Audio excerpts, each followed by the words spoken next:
I know you've shared with me your desire to build an innovation clinic. Can you help define what is an innovation clinic and a little bit about what you hope it will be ultimately? Yeah, our vision is to, transform the care we deliver to our patients at UI Health and beyond. We're beginning in primary care because I'm a primary care doc with hopes and plans that I can expand it to other specialties. And, our mission is to have a place to pilot new technologies, new models of care delivery, increase patient engagement, improve population health outcomes.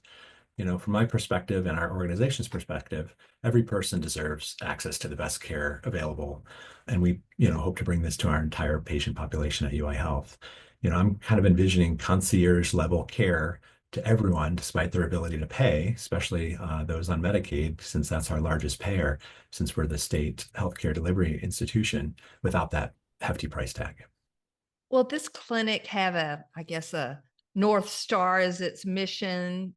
And who are those patients? You said all patients, but are there any unique characteristics of the patients you aim to serve with the clinic?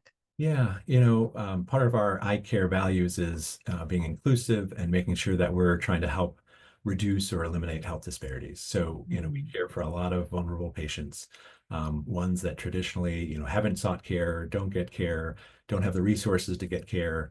And for us, that's an important part of it. And so for many, that's those that might be on Medicaid or don't have insurance. We have a federally qualified health system at our Miles Square location that whether patients can pay or not, that they can see and care for them.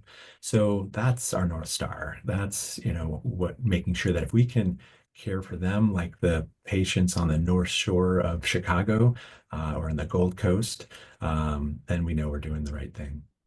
Did you have a specific moment in time where you had this aha or insight that really catalyzed this concept? As I mentioned before, I did have an aha moment when I decided to kind of combine my career in computers and medicine after that conversation with my brother John when I was in high school. But this one feels like it's been a long journey.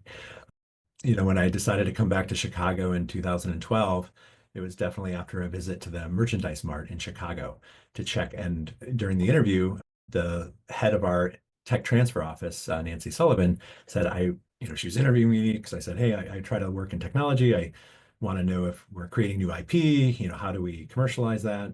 And she said, oh, you got to come with me to check out 1871. So that was the Mm. year of the big Chicago fire. And so that's the name of the incubator for the tech startups. It had just opened on the 12th floor of the Merchandise Mart. It was 50,000 square feet of space. We went there, we didn't get there until 6 p.m. at night. And I was just blown away. There were 50 to 60 programmers and dreamers all hanging out, brainstorming about the next Groupon, YouTube, or PayPal, all tech companies that, had Illinois ties. But then the one of the people that founded 1871, Steve Collins, he birthed a smaller incubator on space. It was only 25,000 square feet called Matter. And it's a health tech incubator in the Merchandise Mart just down the hallway from the 1871 that was founded in February of 2015.